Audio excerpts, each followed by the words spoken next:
चाहे मन हो या ना हो, चाहे तबीयत खराब हो या ठीक, पर एक हाउसवाइफ के काम कभी नहीं रुकते। उसके काम निरंतर चलते रहते हैं, घर में छोटे बच्चे हों या बड़े, पर वो लगातार अपने काम में लगी रहती है। Hey everyone, welcome back to my new blog. और बताइए कैसे हैं आप सब? आई होप आप सभी बहुत ही अच्छे होंगे और मैं भी अच्छी हूँ। तो फ्रेंड्स, ये व्लॉग है फ्राइडे का और अभी टाइम हो रहा है सुबह के लगभग 6 और अपना फ्रेश वगैरह होकर मैं आ गई हूँ किचन में। और यहाँ पर मैंने एक साइड दूध गर्म होने के लिए रख दिया था और जैसे ही मैंने गैस को ऑन किया तो थोड़ी देर बाद ही पता चला कि सिलेंडर खत्म हो गया है। हस्बैंड सो रहे थे तो सोचा क्या उन्हें जगाना, फिर मैं ही सिलेंडर को उठा लाई थी और सिलेंडर चेंज कर कर मैंने दूध फिर से रख दिया है गर्म होने के लिए। बेटी को जो है जगा दिया है, फ्रेश वगैरह होकर उसे नहला दिया है और अब मैं कर रही हूँ यहाँ पर उसके लंच की तैयारी। और उसके लंच में मैं बना रही हूँ आटे का चीला और उसमें मैं ज़्यादा कुछ नहीं डालने वाली हूँ, बेटी के हिसाब से ही बनाने वाली हूँ। तो सिर्फ़ प्याज़ और टमाटर मैंने डाला है। ज़्यादा कुछ मेरे पास था भी नहीं, जो था बस वही मैं यहाँ पर यूज़ कर रही हूँ और उसमें बस नमक डाला है, थोड़ा-सा गरम मसाला, थोड़ा-सा हल्दी पाउडर। और आज जो है हाफ डे हो जाएगा क्योंकि मंथ का लास्ट डे है, तो ज़्यादा जो है वो ले भी नहीं जाएगी, बट फिर भी सोचा कि ज़्यादा नहीं तो एक चीला रख ही देती हूँ। तो बस यहाँ पर उसी के लिए मैं तैयारी कर रही हूँ। और आटे का चीला बहुत ही टेस्टी लगता है खाने में और साथ के साथ हेल्दी भी होता है और बहुत ही जल्दी बनकर तैयार हो जाता है। कभी-कभी ऐसा होता है कि सुबह जागने में देर हो जाती है तो कुछ ऐसा जो है बच्चों के लिए बनाना होता है कि वो बहुत ही जल्दी फटाफट से बनकर तैयार हो जाए, टेस्टी हो, साथ के साथ हेल्दी भी हो कि बच्चे खुशी-खुशी उसे खा लें। तो ये रेसिपी इस टाइम के लिए काफ़ी बढ़िया है। तो बस जो बैटर था मैंने चीले का बनाकर रेडी कर दिया था और उसी के साथ दूसरी साइड मैंने रख दी है चाय बनने के लिए। और इस साइड अब मैं फटाफट से जो चीला है वो बना देती हूँ। जिस तरह से बेसन का चीला बनाते हैं बस उसी तरह से हमें आटे का बनाना होता है। बेसन की जगह हम जो आटा होता है वो यूज़ करते हैं।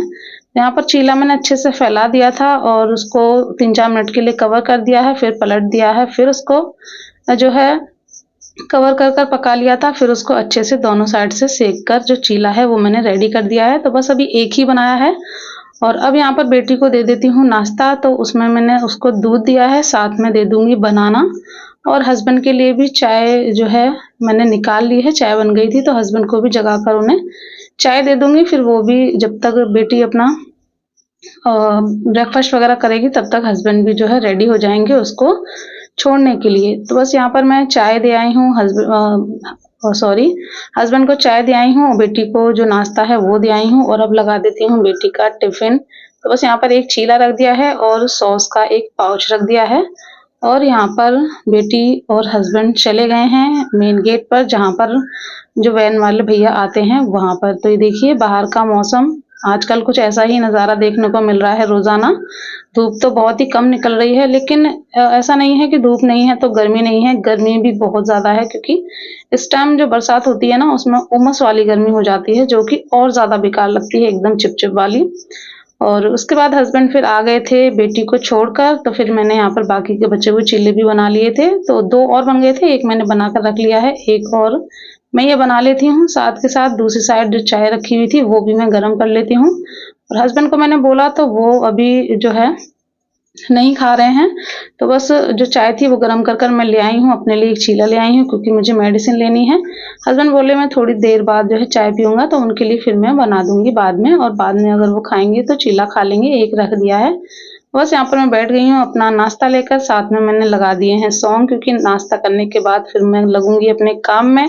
तो सॉन्ग चलते रहते हैं तो काम करने में मन लगता है। और देखिए मैं नाश्ता कर रही थी और यहाँ पर चल रही है पापा बेटे की मस्ती। देखिए अभी जो है हस्बैंड के पेट पर जो है बैठकर ऐसे ही उछल-कूद करता है। अगर हस्बैंड बेड पर लेटे होंगे ना तो अभी बस उन्हीं के ऊपर चढ़ा रहता है और बस उसकी यही सब मस्ती चलती रहती है। तो यहाँ पर पापा बेटे की मस्ती चल रही है, मैं कर रही हूँ अपना नाश्ता और फिर उसके बाद मैं करूँगी अपना क्लीनिंग का काम। बस यहाँ पर क्लीनिंग का सारा काम निपटाने के बाद मैं चली गई थी नहाने के लिए और मैं दाल बनने के लिए रख गई थी। मैं बना रही हूँ आज मिक्सचर दाल बनाई है मैंने, तो बस वो बन गई थी। आकर उसको मैंने पलट लिया है और उसी कुकर को धुलकर मैंने उसमें रख दिए हैं चावल बनने के लिए। तो बस आज जो लंच है उसमें दाल-चावल ही बनने वाले हैं। तो दाल ऑलरेडी बन चुकी है, बस उसमें मुझे तड़का लगाना है। और यहाँ पर चावल हैं वो बनने के लिए रख दिए हैं और चावल में थोड़ा-सा नमक डाल दिया है और साथ में थोड़ा-सा घी डाल दूँगी और यहाँ पर नीचे अभी खेल रहा था तो बस मैं उसी से बातें करती जा रही थी। और एक साइड ये जो चावल हैं इन्हें बनने के लिए रख दूँगी और दूसरी साइड जो हमारी दाल है उसमें मैं लगा दूँगी तड़का। और आज मैंने काफ़ी दिनों बाद ये जो मिक्सचर दाल बनाई है, पचवेल दाल भी बोलते हैं, 5 तरह की दाल होती हैं, वो काफ़ी दिनों बाद बनाई है। तो बस यहाँ पर तड़के के लिए हरी मिर्च, प्याज़, टमाटर ले लिया है, बस इनको मैं अ, छोटा-छोटा चॉप कर लूँगी और उसके बाद फिर हम तड़का लगा लेंगे। तो सारी चीज़ें मैंने काट ली हैं, उसके बाद यहाँ पर कढ़ाई रख दी है, उसमें ऑयल गरम हो गया था, जीरा डाल दिया है, हींग डाल दी है और हरी मिर्च, प्याज़ डाल दी है। इनको हम हल्का-सा सौटे करेंगे और जैसे ये सौटी हो जाएँगी, हम इसमें जो टमाटर होता है वो ऐड कर देंगे, साथ में डाल देंगे टेस्ट के अकॉर्डिंग सॉल्ट। सॉल्ट मैंने पहले भी डाला था जब हमने दाल बनने के लिए रखी थी, तो उसी हिसाब से नमक डालना है। और बस यहाँ पर टमाटर को पकने देंगी और देखिए चावल की सीटी भी आ गई है। और इधर जो टमाटर थे वो भी अच्छे से पक गए हैं। अब इनको हम थोड़ा-सा मैश करेंगे और अपने जो मसाले होते हैं सब्जी के, वही सारे मसाले ऐड कर दिए हैं और बस इनको हम अच्छे से चला लेंगे। तो यहाँ पर दाल का ही मैंने थोड़ा-सा पानी डाल दिया था जिससे कि जो मसाले हैं वो नीचे लग ना जाएँ और बस अच्छे से कर दिया है मिक्स और अब हम डाल देंगे इसमें अपनी दाल। तो काफ़ी टेस्टी दाल लगती है ये वाली और बहुत दिनों बाद बनाई थी तो और भी जो है अच्छी लग रही थी, खाने में बहुत ही अच्छी बनी थी। तो बस यहाँ पर थोड़ा-सा पानी डाल दिया है और उसको ढककर हम पकने देंगे जब तक कि उबाल नहीं आ जाता। तो दाल हमारी पक गई है, चावल भी बन गए हैं, इतने में दूध वाले भैया दूध ले आए थे। तो बस मैंने यहाँ पर दूध रख दिया है गरम होने के लिए, चावल का कुकर उतार लिया है और उसकी जो व्हिसल है वो भी निकल गई है। तो बस चावल को हम खोल कर देख लेते हैं कि कैसे पके हैं या नहीं, क्योंकि ये चावल ना मैंने नए मँगाए हैं। उस दिन हस्बैंड नहीं थे तो अंकल से मैंने चावल मँगाए थे। तो हस्बैंड दूसरे लाते हैं, इस बार अंकल दूसरे चावल ले आए थे, तो ये थोड़ा-सा जो है जल्दी घुल जाते हैं, पक जाते हैं देखिए। थोड़ा-सा जो एकदम खिले-खिले नहीं बनते हैं, जो हस्बैंड लाते हैं वो एकदम खिले-खिले बनते हैं, लेकिन खाने में जो है अच्छे हैं। तो बस इनको मैंने हल्का-सा मिक्स कर दिया है, वरना अगर मिक्स नहीं करूँगी ना तो और ज़्यादा एकदम चिपक से जाते हैं। तो बस इस तरह से मैंने चला दिया है। और हस्बैंड नहा रहे हैं, जैसे ही वो नहाकर आ जाएँगे बस मैं उन्हें खाना दे दूँगी। तो यहाँ पर अभी को मैंने चावल दे दिए थे, वो माँग रहा था। थोड़ा-सा नमक और घी डालकर मैंने दे दिया। वैसे साथ में भी डाल दिया था चावल बनते टाइम, लेकिन थोड़ा-सा ऊपर से और डाल देती हूँ तो और टेस्टी लगते हैं। बस हस्बैंड भी खाना वगैरह खाकर चले गए हैं और यहाँ पर मैंने लिया है एक बाल्टी में गर्म पानी, उसमें सर्फ़ डाल दिया है। असल में नाइट में मैं जो कपड़े पहनी हुई थी ना, उस पर अभी ने खाना गिरा दिया। हम खाना खा रहे थे ना, तो ग्रेवी वाली सब्ज़ी थी, एकदम अभी ने हिला दिया तो वो सारी कटोरी जो है मेरे कपड़ों पर ही पलट गई थी, तो पूरा तेल और हल्दी के दाग लग गए थे। तो बस गर्म पानी में सर्फ़ डालकर मैं इनको भीगने के लिए रख दूँगी। उसके बाद फिर मैं इन्हें हाथ से धो दूँगी और इतने में यहाँ पे बेटी भी आ गई थी, क्योंकि आज हाल्फ डे होना था, तो बेटी भी जो है जल्दी आ गई और देखिए आते ही दोनों भाई-बहन की मस्ती चल रही है, तो थोड़ा-सा मैंने शूट कर लिया। डेली का इनका यही है, बेटी जब भी आती है तो ऐसे ही आकर उससे चिपक जाती है और अभी भी खेलता है, बट आज दूध पीते हुए मिल गई ना, तो वो दूध में उलझा हुआ है, वरना वो भी बहुत खेलता है जब बाबू आती है। तो बस बाबू के कपड़े वगैरह चेंज करा दिए, उसे खाना दे दिया है और अब मैं आ गई हूँ यहाँ पर मशीन लगाने के लिए। तो सारे जो कपड़े हैं वो मैं धुल दूँगी। बेटी की यूनिफ़ॉर्म भी दोनों ले ली हैं, क्योंकि कल वो स्कूल नहीं जाएगी। कल उसके टीचर्स वगैरह कहीं बाहर जा रहे हैं, तो स्कूल में इतना पढ़ाई नहीं होगी, तो टीचर्स बोले थे आना हो तो आना, वरना मत आना। तो जब ऐसी छूट मिल जाती है तो फिर बच्चे कहाँ जाते हैं, तो उसने आते ही मना कर दिया था, मम्मी मैं स्कूल नहीं जाऊँगी। तो बस यहाँ यूनिफ़ॉर्म रख दी है मैंने धुलने के लिए।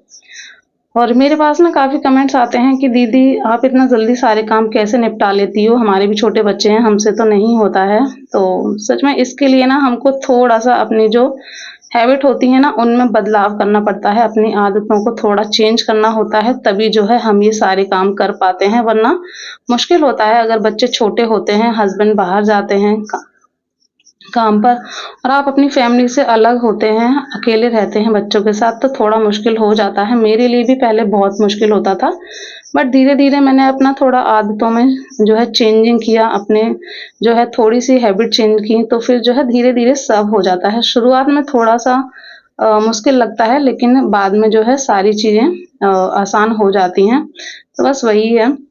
इसके लिए सबसे पहले तो ज़रूरी होता है कि अगर बच्चे छोटे हैं और नहीं भी छोटे हैं, अगर आप चाहते हैं कि आपके काम जल्दी हो जाएँ, तो सुबह जो है थोड़ा जल्दी जागना चाहिए। इससे ना सुबह का हमें जो है काफ़ी टाइम मिल जाता है अपने काम को निपटाने का। स्पेशली बच्चे छोटे हैं तो जागना ही चाहिए, जब तक बच्चे सो रहे होते हैं तब तक हम अपने काफ़ी सारे काम निपटा लेते हैं। तो ये हैबिट जो है ज़रूर अपने अंदर लानी चाहिए कि सुबह सबके जागने से 1 डेढ़ घंटा पहले उठ जाएँ ना, तो बहुत ही आसानी हो जाती है काम को निपटाने में। और दूसरा, आज हमें क्या-क्या काम करने हैं, खाने में क्या बनाना है, लंच में, डिनर में, ब्रेकफ़ास्ट में क्या बनाना है, ये सारी तैयारी ना 1 दिन पहले ही कर लेनी चाहिए। इससे भी जो है बहुत सारी टाइम की बचत हो जाती है, वरना काफ़ी टाइम तो हमें यही सोचने में निकल जाता है कि अब हम क्या बनाएँ, ब्रेकफ़ास्ट में क्या बनाएँ, लंच में क्या बनाएँ, डिनर में क्या बनाएँ, बट ये सारी चीज़ें पहले से ही पता होती हैं और उसकी तैयारी पहले से ही होती है ना, तो इन चीज़ों में भी काफ़ी आसानी रह जाती है। सब्ज़ी वग़ैरह आपके पास जब भी टाइम हो, सब्ज़ी वग़ैरह काट कर रख दें, जो भी आपको बनाना है। तो ये छोटी-छोटी चीज़ें ऐसी होती हैं ना कि इन्हें अगर आप ध्यान रखेंगे तो काम बहुत ही आसानी से और एकदम टाइम से हो जाते हैं। टाइम कभी भी वेस्ट नहीं करना चाहिए। बहुत से काम ऐसे होते हैं, जैसे हम टीवी देख रहे हैं या फिर कुछ ऐसा काम कर रहे हैं जिसमें हम खाली हैं बिल्कुल, तो उसको भी हमें यूज़ कर लेना चाहिए। सब्ज़ी जैसे हम काट सकते हैं, अगर हम टीवी देख रहे हैं तो उस टाइम पे हम सब्ज़ी काट सकते हैं या कोई भी ऐसा काम कर सकते हैं। तो 2 काम एक साथ हो जाते हैं, तो इससे भी जो है काफ़ी हमारी टाइम की बचत हो जाती है। तो इसी तरह से इन छोटी-छोटी बातों पर अगर हम ध्यान देते हैं, तो हमारे सारे काम टाइम पर हो जाते हैं और हम बच्चों के लिए, अपने लिए भी टाइम निकाल पाते हैं। देखिए, यहाँ पर जो मैंने कपड़े भिगा कर रखे थे ना, और वो मैंने अब हाथों से धुल दिए हैं और आप देखिए पहले कितना दाग था और अब बिल्कुल भी दाग नहीं है, एकदम से जो कपड़े थे वो साफ हो गए हैं। तो बस यही सारी चीज़ें हैं, अगर आप ध्यान रखेंगे तो आप भी अपने काम जो है सारे टाइम पर और बहुत ही आसानी से कर पाएँगे और अपने और बच्चों के लिए टाइम निकाल पाएँगे। तो बस यहाँ मेरे सारे काम हो गए हैं और ये व्लॉग को भी मैं यहीं पर एंड करूँगी। आशा करूँगी आपको अच्छा लगा होगा। अच्छा लगा हो तो प्लीज़ लाइक कीजिएगा, सब्सक्राइब कीजिएगा। बाय।